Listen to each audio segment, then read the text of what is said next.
আপনার কাছে জানবো যে আমাদের স্টুডিওতে এসে আপনার কেমন লাগছে। সত্যি মানে আজকে ম্যাডাম আপনাদের যে সিইও মনীষা পাল চৌধুরী ম্যাডাম অনেকদিনই বলছিল আসার জন্য, কিন্তু কোনো না কোনো কারণে আমার আসতে পারিনি আমি।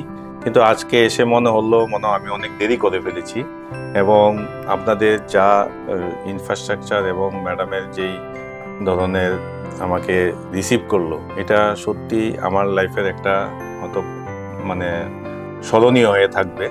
তো সত্যি আমি আনন্দিত এবং গর্বিত যে একজন মহিলা হয়ে উনি এই ধরনের একটা ইলেকট্রনিক মিডিয়া দীর্ঘ 25 বছর ধরে এই ত্রিপুরার ছোট্ট রাজ্যে উনি চালাচ্ছেন। এটা আমার মনে হয় ত্রিপুরাতে একটা ইতিহাস।